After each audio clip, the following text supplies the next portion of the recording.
four people. If you can. There's three of us in our hallway. So here was our 3 days. We did. Yeah. So, it was fun. You know how people call them Johnny's Jeans? So my daughter always dreams. Oh, that's But funny. you dream when you're in bed. Yes. So since she's little, she's called them Jeans. That's funny. That's funny. she's 17. So My grandkids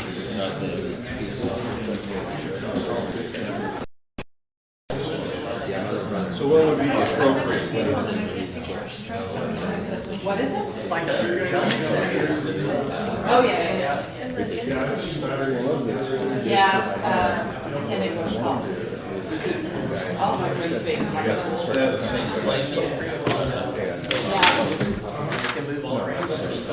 sleep sacks. Sleep sack, that's it. I'm claustrophobic, so that makes me. No, I would not like that. I've heard pretty good. Well, I mean, I claustrophobic is normally an issue, but again, at work had to dress as the cougar mascot for Halloween. I got signed up for that. I was like, I can totally, because there was, you can't breathe. I just go in the air. Call the meeting to order and ask you to please stand in respect for the Pledge of Allegiance. I pledge allegiance to the flag of the United States of America and to the republic for which it stands, one nation, under God, indivisible, with liberty and justice for all. Thank you. Please be seated.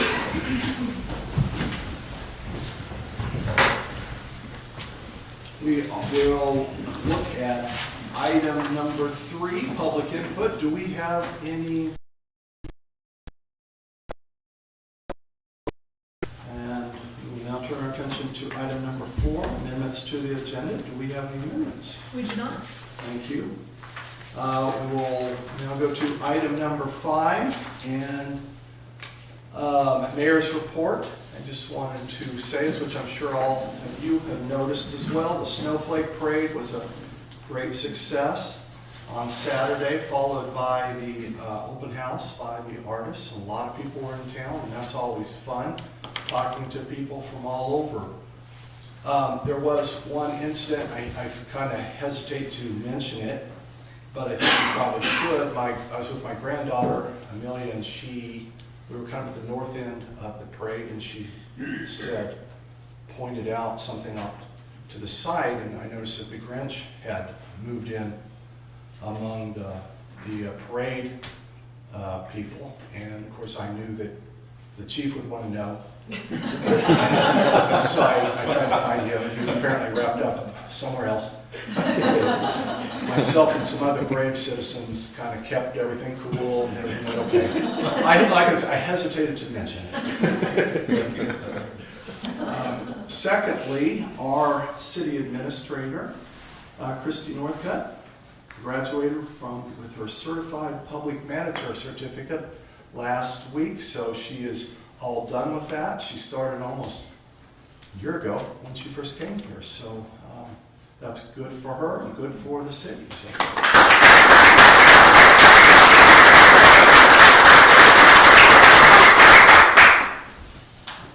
We will now move to item number 6, which is the consent agenda. And the consent agenda will consist of 3 items.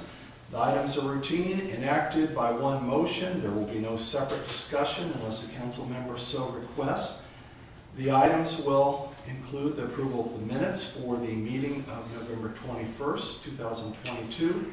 Item B, the payroll ordinance 5397, and item C, purchase order ordinance 5398. And so with that, council, a motion would be in order to approve the consent agenda. So moved. Second. We have a motion and a second. Is there discussion on the motion? Seeing no discussion, our clerk will call roll. Council members Vanderweg, Yes. Peterson, Yes. Smith, Yes. Bruce, Yes. Hebel, Yes. Presley, Yes. Corwin. Yes. Thank you, Roxy, for remembering me this week. I appreciate it. The night's early. You know you have to submit. Thank you. 7 ayes. There were no noes, so motion passes. We'll move to item number 7. And ask our administrator, are there any appointments this evening? There are not. Thank you. Item number 8, planning and zoning report, and we'll call on our director, Jordan Yurkovich. All right. Good evening, Mayor. Good evening, Council. The Planning Commission met with the Design Review Board on November 22nd at 6 p.m. here at City Hall. A few items were discussed. The Design Review Board received 2 applications to approve signage downtown. Those were both approved by the board. The Planning Commission didn't have a quorum, but they did review the first round of input from the public for the downtown appearance guidelines rewrite. So they discussed that over the course of the meeting for about 45 minutes, and then gave me some direction to go back and do research on like communities and then present some kind of draft at the next meeting in January. For the next Planning Commission that will address the appearance guidelines, which will be at the end of January. The Planning Commission will have a special meeting next Tuesday, December 13th at 6 p.m. here at City Hall. And that is a meeting specifically to discuss an application for rezone at 347 North Kansas Street. The application is for a rezone from residential 2 R2 with a manufactured home overlay to residential 3 with a manufactured home overlay. So the public is welcome and encouraged to attend that meeting. And that's all. Are there questions for Jordan? Jordan, the address again? 347 North Kansas. Thanks. Jordan, I understood that there was some progress made regarding Cow Creek. Yes, so since our last meeting, the final easement on the north half of the creek, so this is everything north of the 400 block of North 3rd, so about halfway through, did sign the easement, so that means we're gonna go ahead and issue an RFP to get the work done for the north half of the creek. This has been a year and a half coming, actually much longer, apparently since 2006. But this is really great news because that's the direction the creek flows. So most of the sedimentation and debris has accumulated in the north half of town. So we're going to be getting that RFP written here this month and issuing it in January, hopefully with work to be completed before next spring. So. That's very good news. Good job. Good job. So how many are left? 4.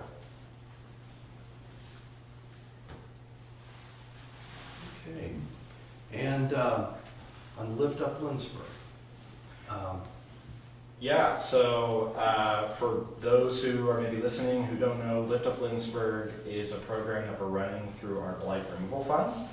That program basically helps citizens in need to do basic exterior home repairs, do some basic lawn maintenance, and also to repaint homes that have maybe kind of, seen better days.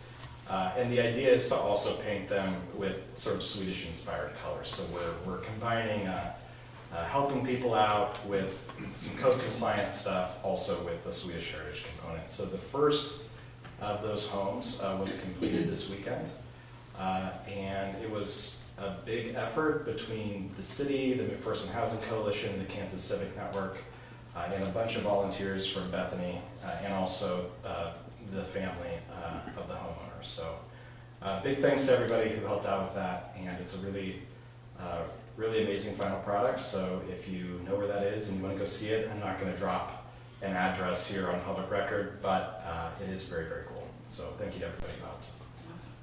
Good. Yes. That's very good, Jordan. We appreciate it. And if you've seen the photos, it's startlingly different. So we appreciate that very much. And I'm sure it's going to continue. And Yep. So right now we're rewriting basically the program to accommodate a new cohort of properties for next year. So we're currently taking applications, and you can find that application online. So we'll have 2 runs next year, one in May and then one in September, October, depending on weather.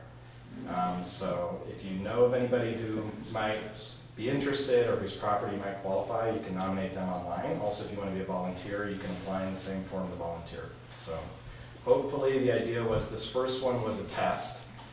We figured out all the kinks, hopefully. We got those all ironed out. And now we can start to scale. So thinking about this in sort of a systems capacity over time, if we did, 3 to 5 houses over the next 10 years, that's, 30 to 50 homes, repainted, cleaned up, that, get new life and have some kind of, Swedish heritage component too. So impact at scale.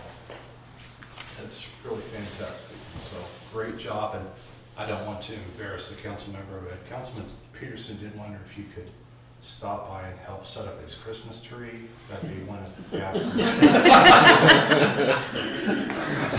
That's light up Lindsborg. This is lift up Lindsborg.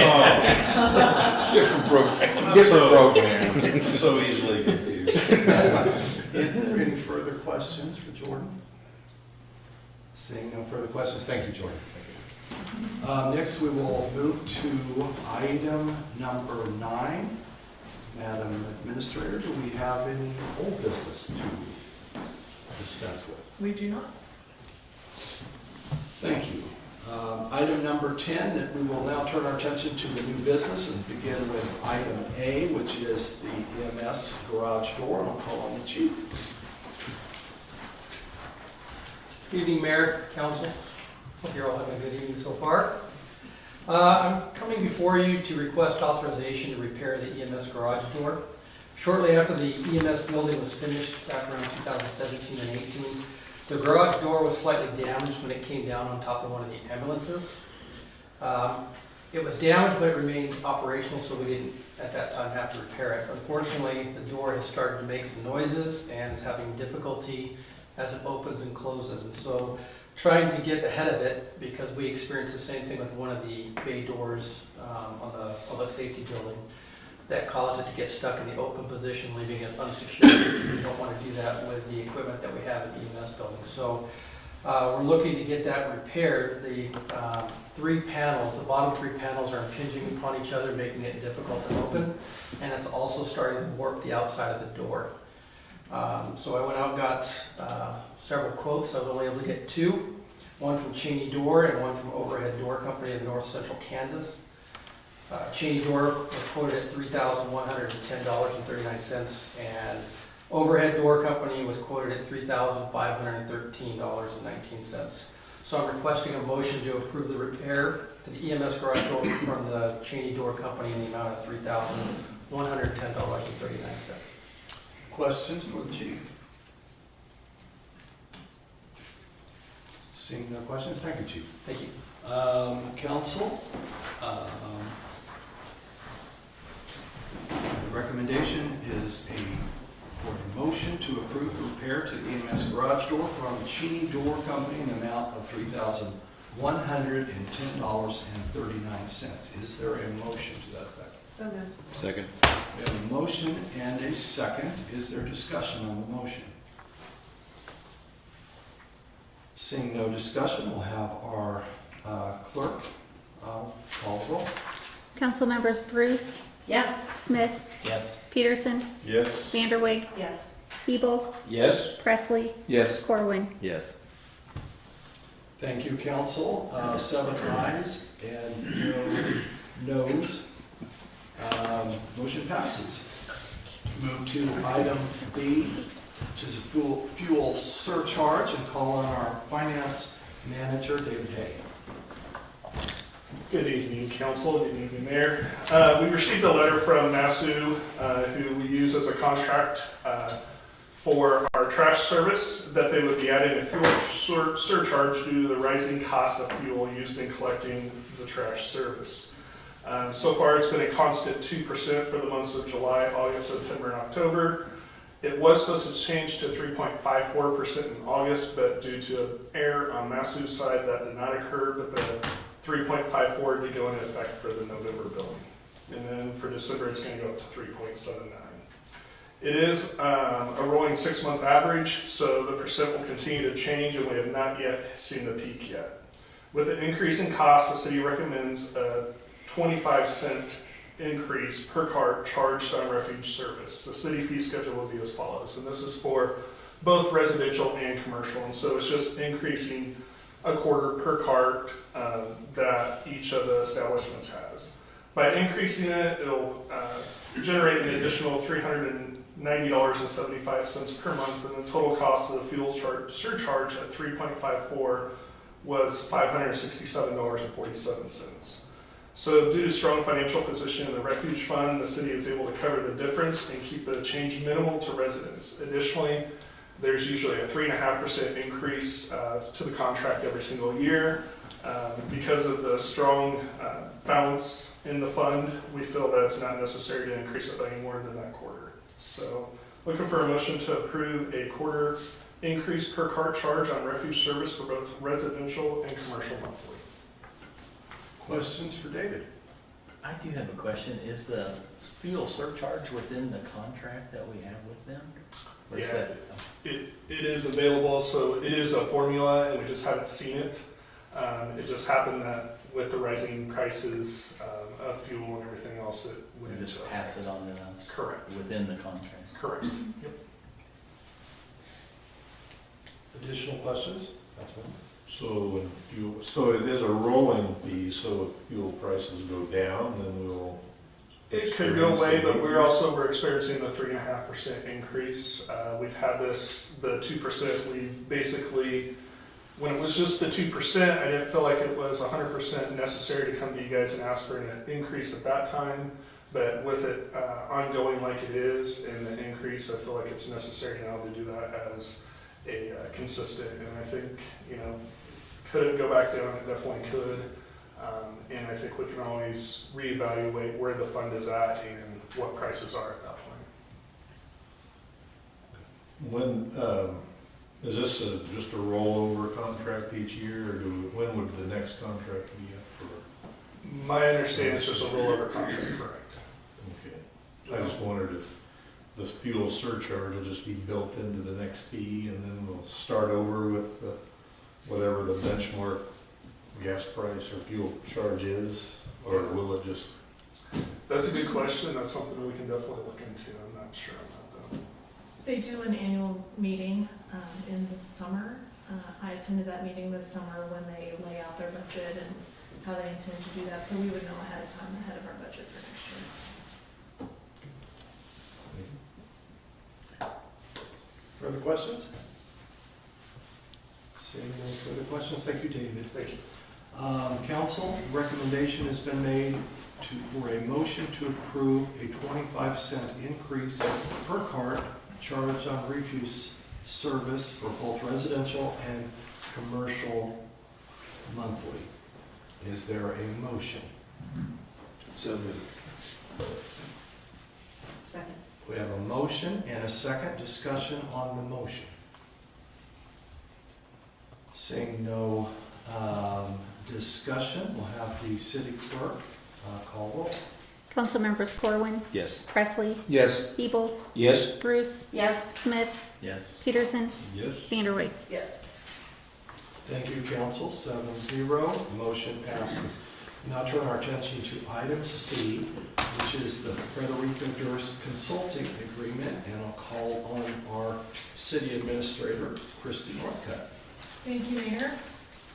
The memo before you outlines the history of our relationship with Federico Durst and our consulting agreement with them, which has been in place since 2018.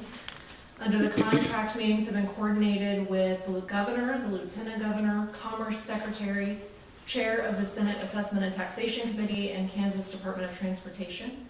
We've had 2 Lindsborg Day at the Capitol events and 2 Meet in the Middle events, which have taken place here in the community. And those are expected to return again in 2023. We also receive daily committee reports and weekly recaps from the legislative session from our consultants. This year, I highlighted some of the things that we've been working with them on so that you could see the kind of benefits that we get from that relationship. I highlighted 3 different instances this year. One was the agency coordinating a visit between our staff and KDOT project manager regarding the K4 overpass grade separation project.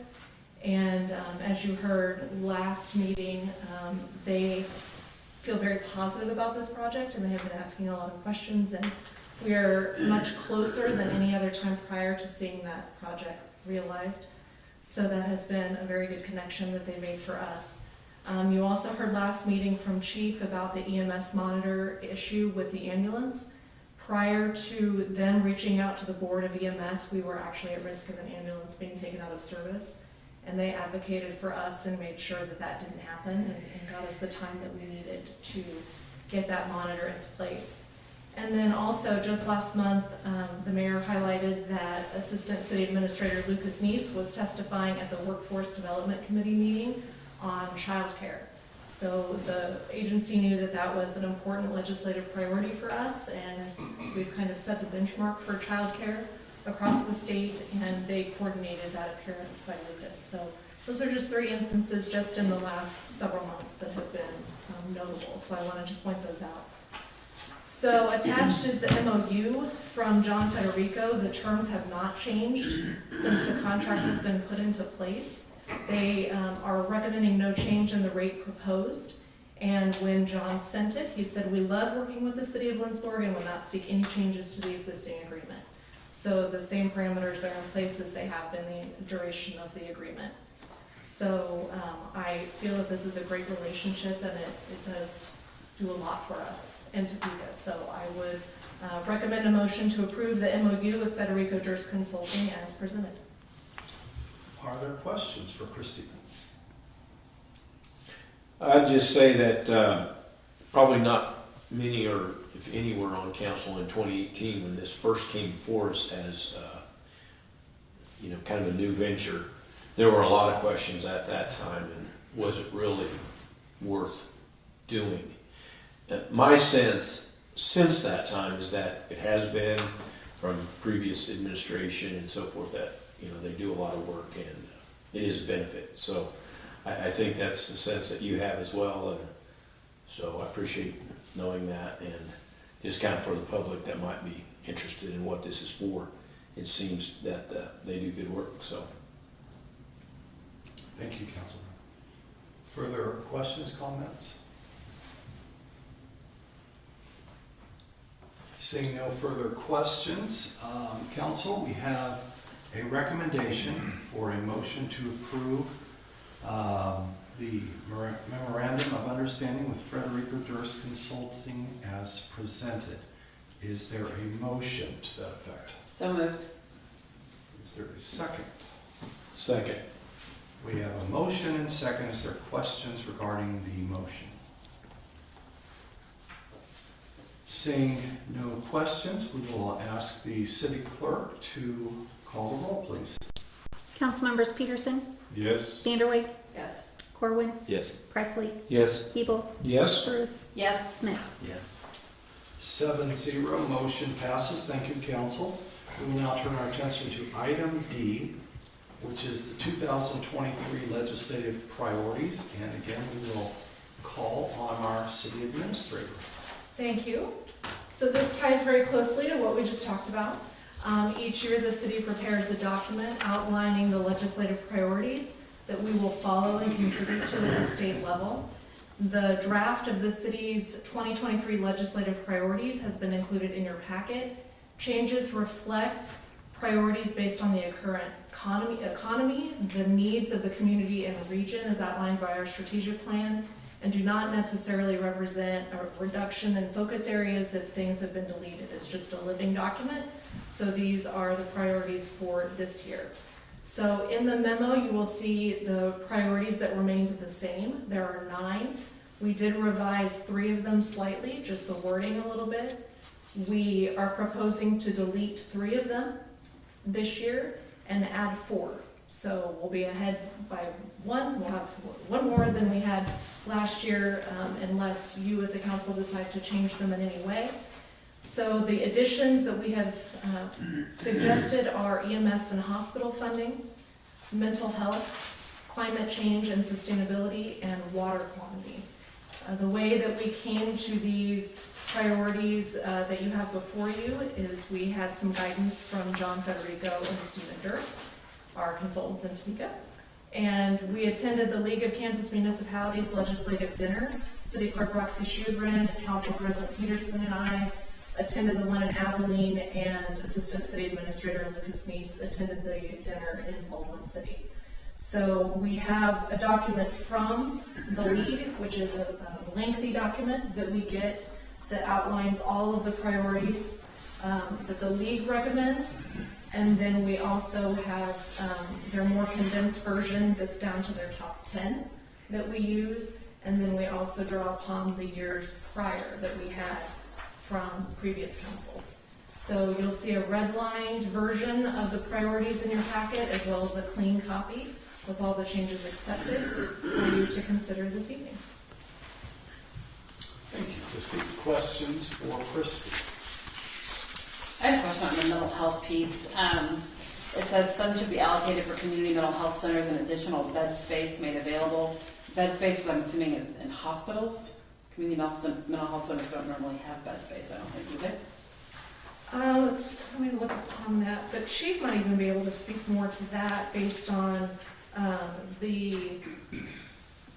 what we have had to deal with in terms of when we have issues from a mental health standpoint, and when our officers have to deal with mental health patients before they can be transferred to a facility that has space for them.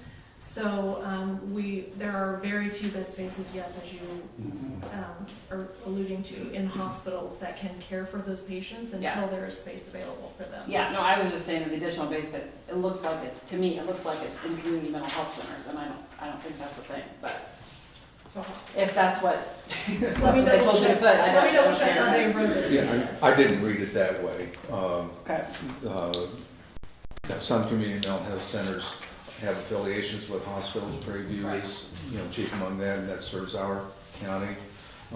There are some others that have emergency bed space for short term, and that would be my alma mater, Central Kansas Mental Health Center.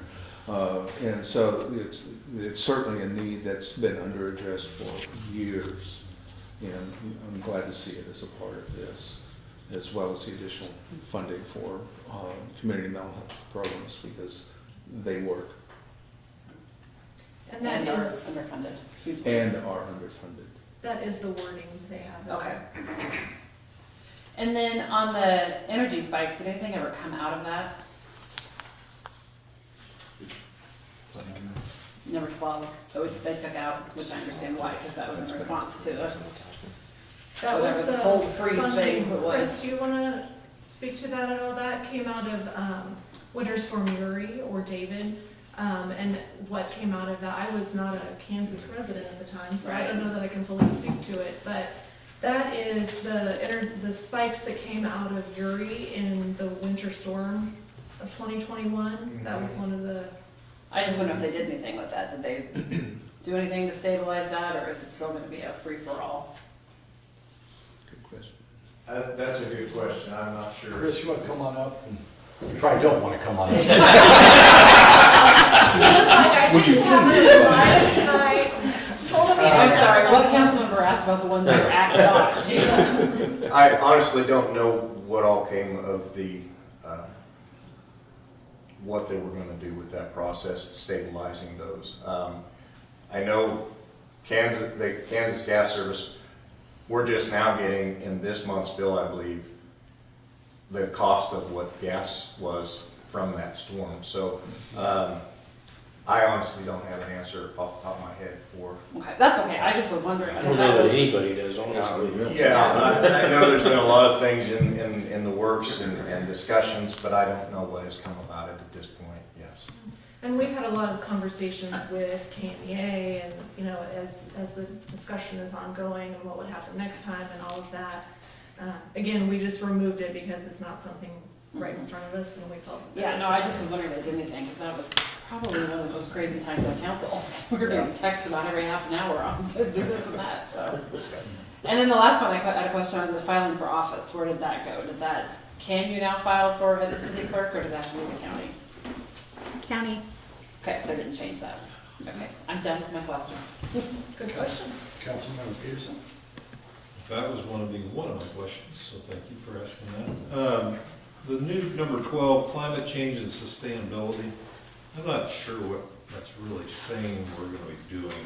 It reads that as it relates to floodplain management, emergency and disaster management, water and energy issues, and development of civic participation and good governance, we support investment in all areas that reduce negative environmental impact and place greater focus on the conservation of resources, energy, efficiency, community resilience, and prosperity.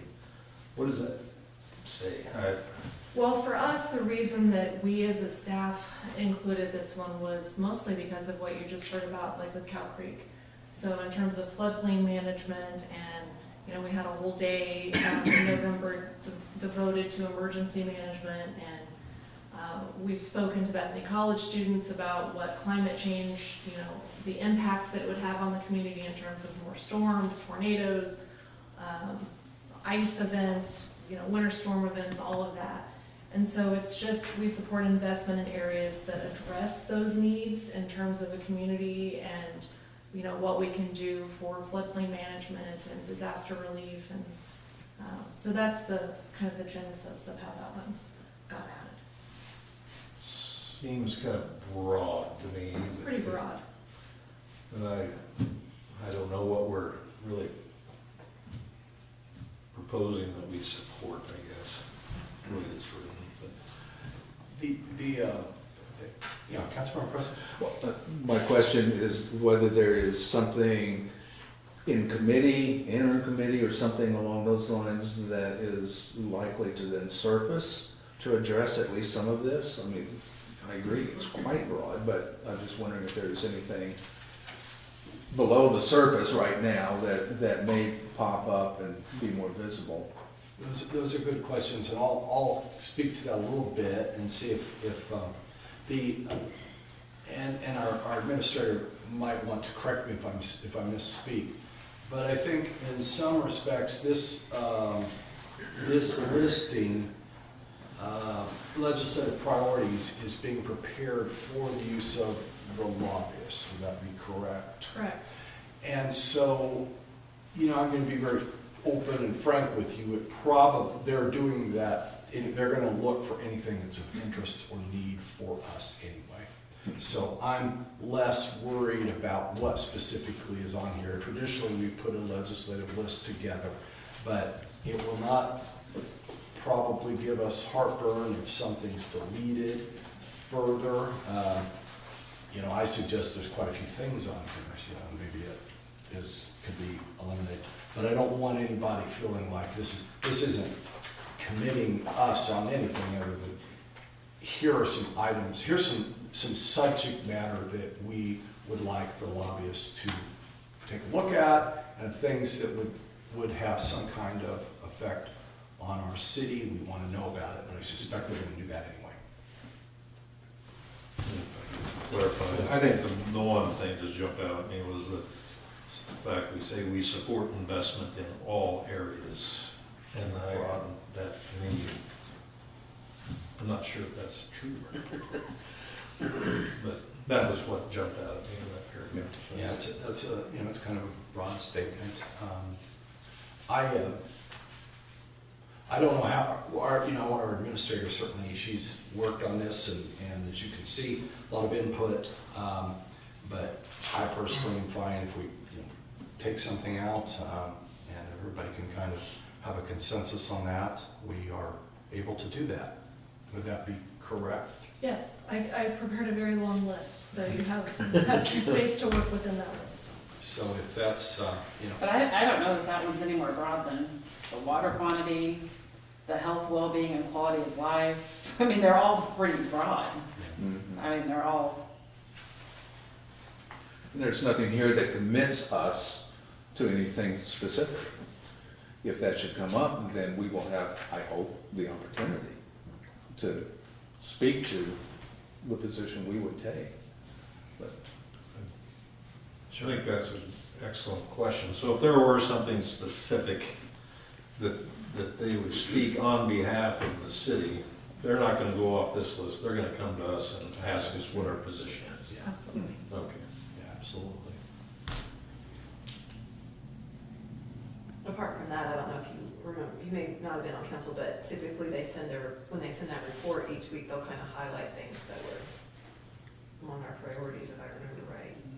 It helps them know what information to feed back to us, although, but maybe not, maybe it's just it gets everything, but. That's a good observation, and they do that as well, and they try to tailor it, but I know that also they're basically going to tell us anything that's going on that's going to have any impact on us, anything that they found. So,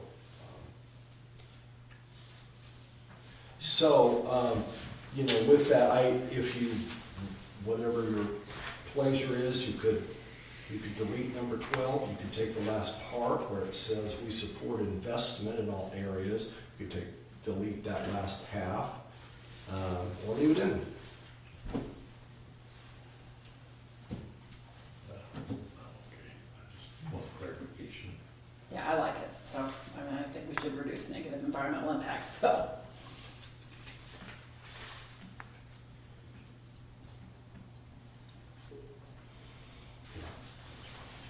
Okay, well, if,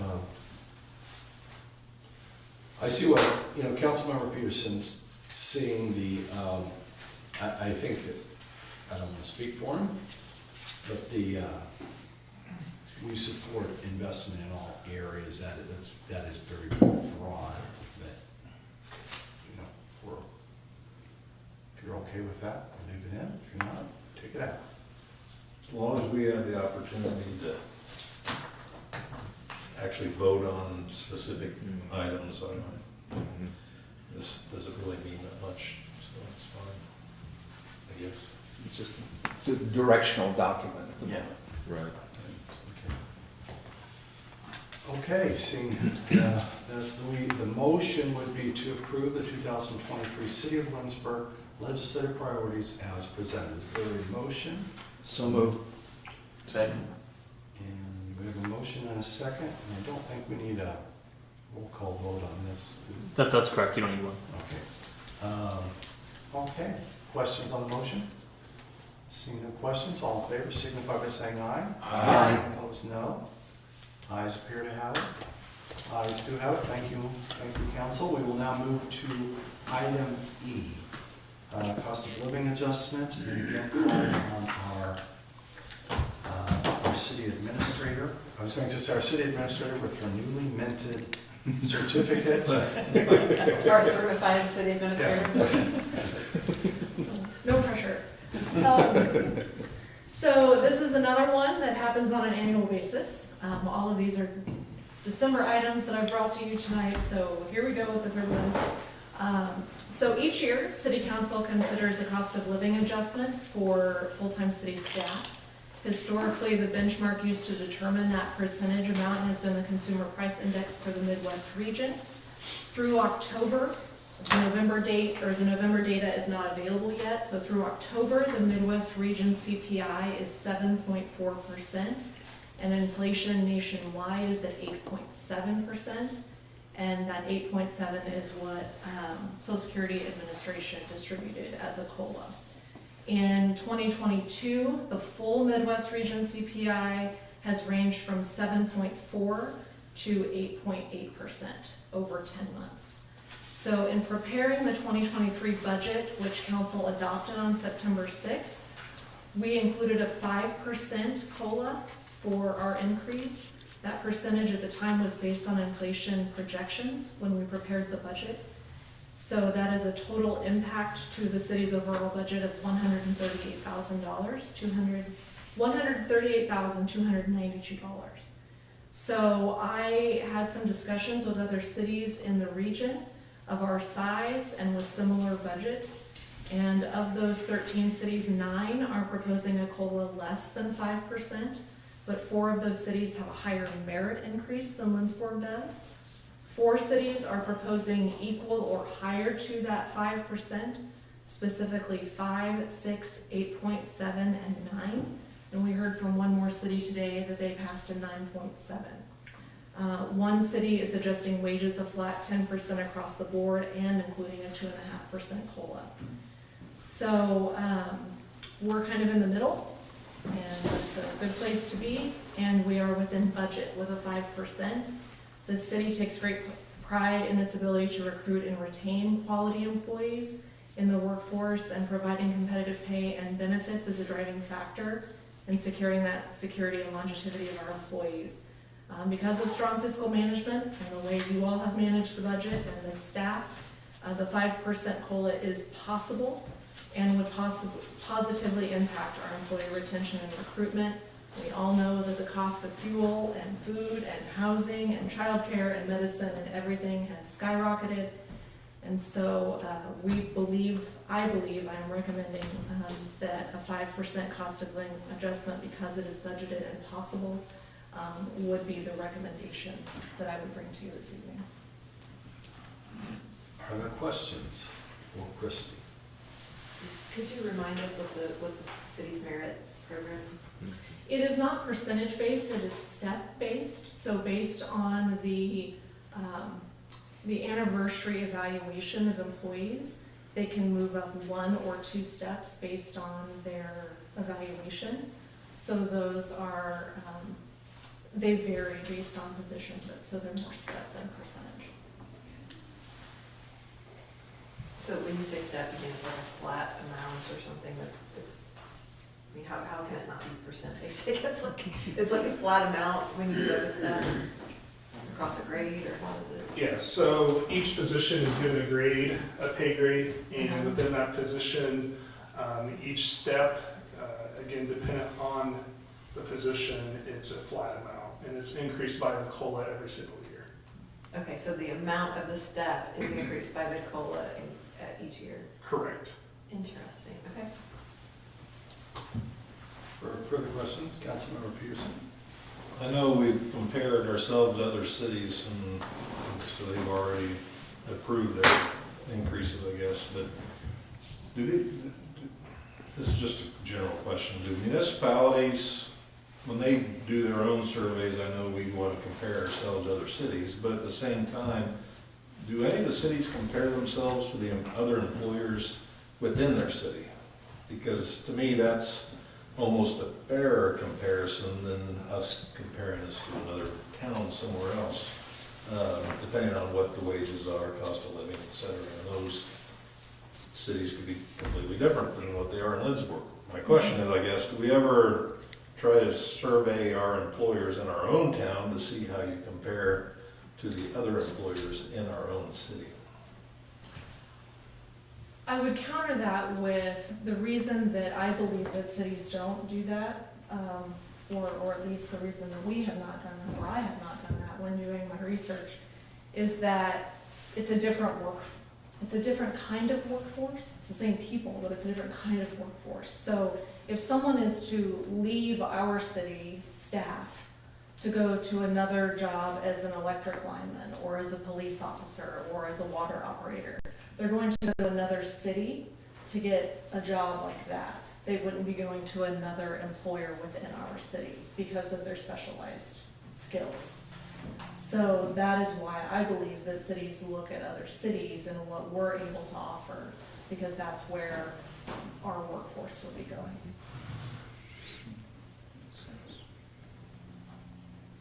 Thanks. Now I would play devil's advocate. That would be certain specialized employees, but certainly not all Certainly. employees. So it's an interesting idea, and that would be worth checking into in the future. Further questions? I guess a comment would be more apples to apples than apples to oranges by the way that you do it, as you explained it, than by a workforce in a community. It's just my thought. Well, I would think that there's probably in the future is not there would not be a downside to having more information. Further questions? Seeing no further questions, the recommendation is a motion to approve a 5% cost of living adjustment for all regular full-time city employees effective January 1st, 2023. Is there a motion to that effect? So moved. Or second, whichever. Whatever. You guys take that out in the hall. Okay, thank you. We have a motion and a second. Is there other questions regarding the motion? Seeing no further questions, we'll ask the city clerk to call the roll. Council members Presley, Yes. Corwin, Yes. Vanderway, Yes. Peterson, Yes. Smith, Yes. Bruce, Yes. Hebel. Yes. Thank you, council. 7-0, the motion passes. We'll now turn our attention to item F, the CMB license renewals, and we will call on our city clerk, Roxy Schubert. The city has received applications for cereal malt beverages from Casey's, Yesway, and White's Food Liner for their 2023 CMB license. All of the applications have been reviewed, background checks completed by KBI, and their application fees have been received. So tonight we are looking for a motion to approve the 2023 CMB license for Yesway, Casey's, and White's Food Liner. Are there questions? It's what's the fee charge? Just- For these 3 locations, it's $75 Are we annually. increasing that like the cost of living? No. If you would like me to look into that, I I just think can. it's a potential revenue. Yes. That's the cost of partying. I have a question about this. So the CMB, that includes all beer and seltzers and, Anything 5.0 and below alcohol content, okay, right? 6. 6. 6, Mhm. okay. Thanks for your expertise, Beth. It's appropriate, it's our director of recreation. Further questions? I'll ask, with that, if that's okay? Sure. With that comment though, so that means there's microbrews seem to be the popular thing these days, or microbrewed beers. So it sounds like there are some microbrewed beers that would not be legal to be sold in Lindsborg then. Is that the way that works? Probably so. That's the liquor Or store. they can still go to, okay, so they go to the liquor store. Yeah, just liquor not- It's not Yesway. No way. No way. I'm glad you said that. Gotcha. God, I turned to John Presley. What?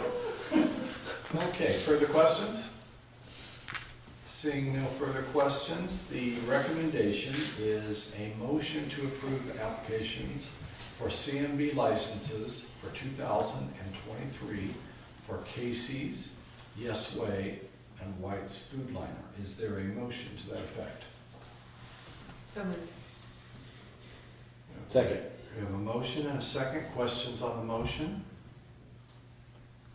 Seeing no questions, we'll have the city clerk call the roll.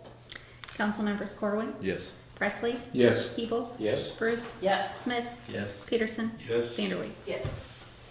Thank you, council. 7-0, motion passes. We now turn our attention to item G, which is the repair of the air conditioning equipment at the Sunstrom Conference Center. We'll call on Holly Lofton, our CBB director. Welcome, Holly. So just to give you, council, a little bit more background, we currently have one unit that is meant to heat half of the banquet hall on the main floor, heating the entire floor.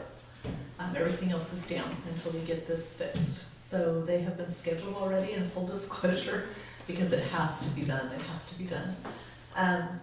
You know that we've had a lot of issues with the system since we put it in. I want to reassure you that we are thinking about it. We were able to work with an engineering firm out of Wichita, and they were just here last week and are putting together some recommendations for what we can possibly do with the system. We don't know what that report looks like yet, but he's looking at all that. This is a variable refrigerant flow system, and they were relatively new, particularly this LG brand when we put it in the building. And if you go back through the specs, it was encouraged of council at that time to not utilize this system, to go with a different system that was more expensive, and it was voted to use the LG system.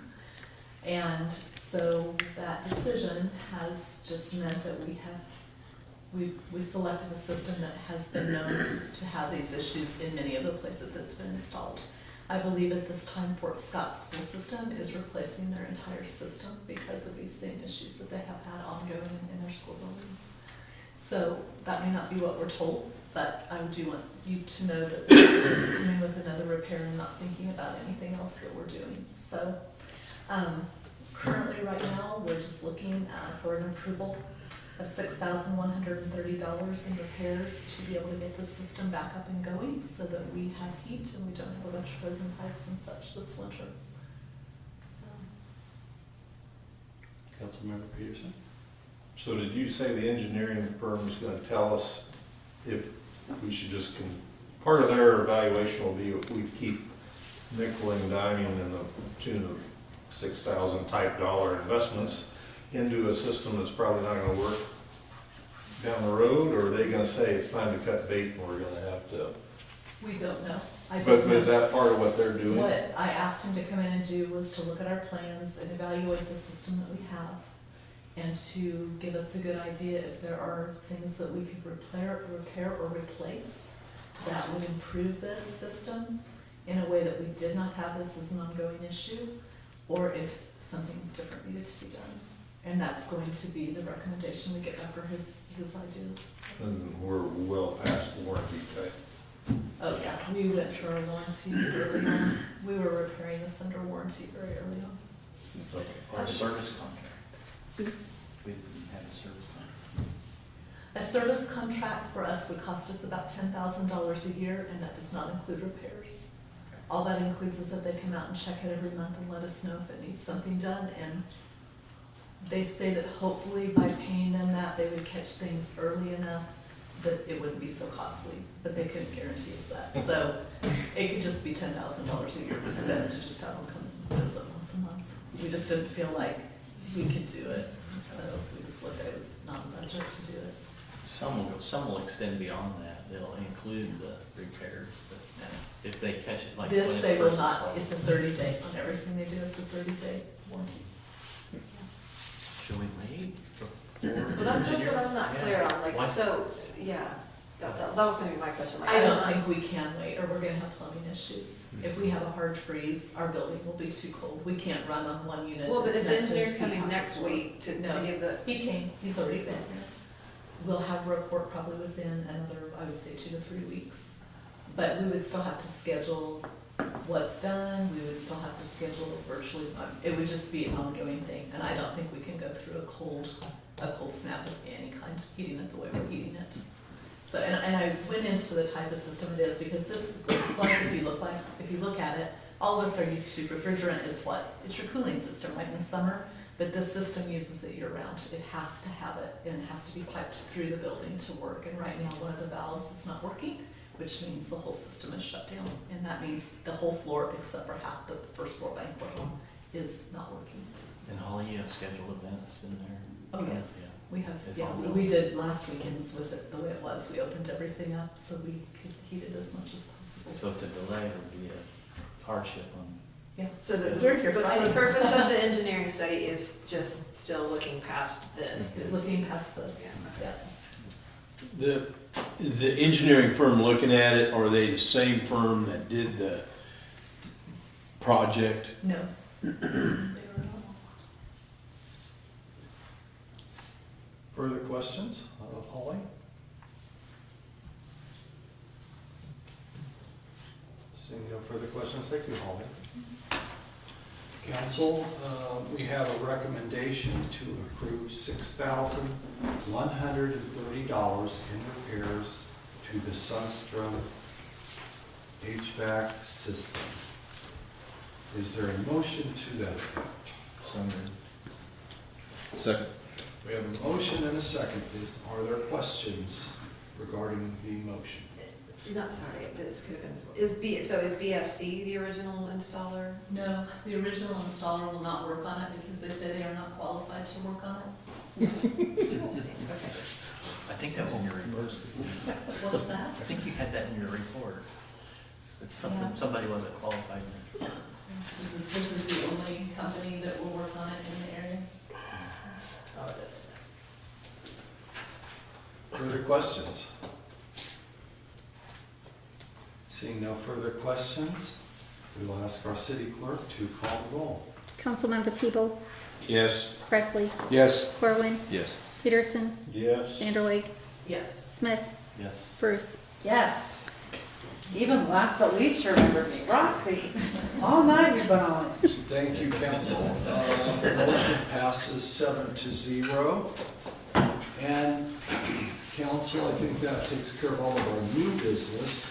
We will now turn our attention to item 11, executive session. And I would like to direct a couple questions to our city attorney, if that's okay. And Zach, what I have in mind is going into executive session to talk about contract for non-elected personnel. And I envision the council and the mayor meeting first, and then as needed, the city attorney and the city administrator. Is that doable? Yeah, that's perfectly permissible. Okay. You just when you go into the executive session, name the non-council members that have permission to attend. So myself would be included in that. Okay.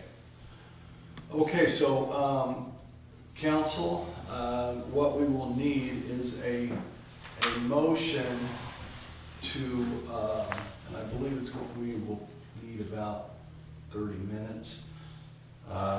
So the motion would be to move that the city council recesses into executive session to discuss matters related to non-elected personnel pursuant to KSA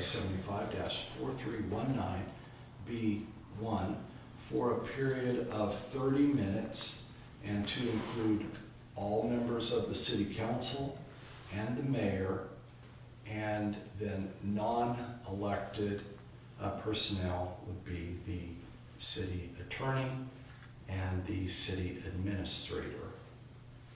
And we would go into at 7:27, and open meeting will resume 30 minutes from that, so somebody help me. 7:57. Okay, 7:57, and we need a motion to that effect. So moved. Motion, second. Second. Have a motion and second. Questions on the motion? Seeing no, well, look, I'll go ahead and comment while we're this, and so that everyone here understands, this will be executive session is my, I anticipate no action being taken this evening other than adjournment. So this will, no reason for anybody to stick around that doesn't want to stick around. So any further questions, comments? Seeing no comments, do we need a roll call on this? Probably not. No, we can go to. All in favor of the motion to recess into executive session, signify by saying aye. Aye. Opposed, no. Motion passes. We will meet in the conference room for 30 minutes.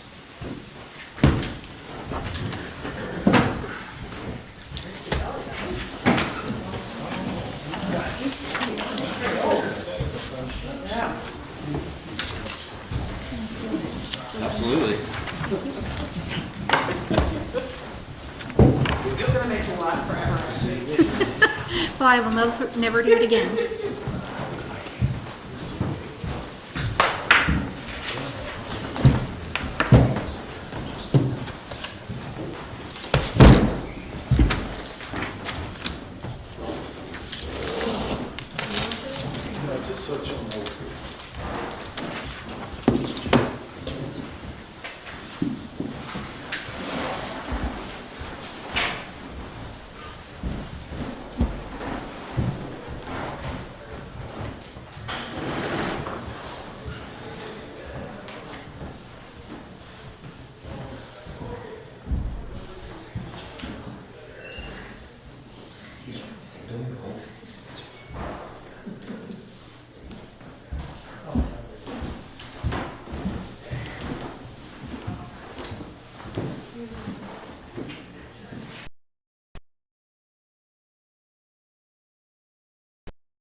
Yes, I'm meeting for like an hour. So.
Maybe that's what you need, Chief.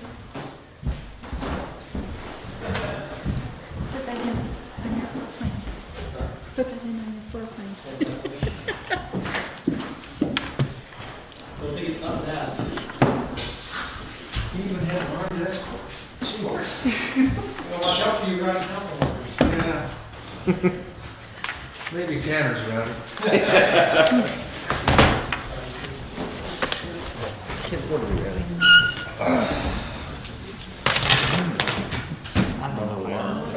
Tanner. Nice to meet you. We're here. Enough to keep us out of trouble.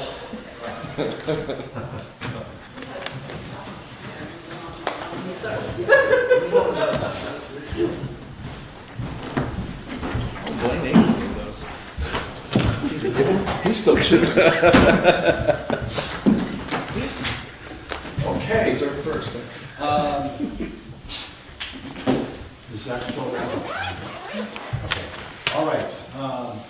Council, we are out of executive session. Thank you for the good and constructive discussion. And with that, I would entertain a motion to adjourn. So moved. Second. Questions on the motion? All in favor, signify by saying aye. Aye. Opposed, no. We are adjourned. Thank you, council. Thank you.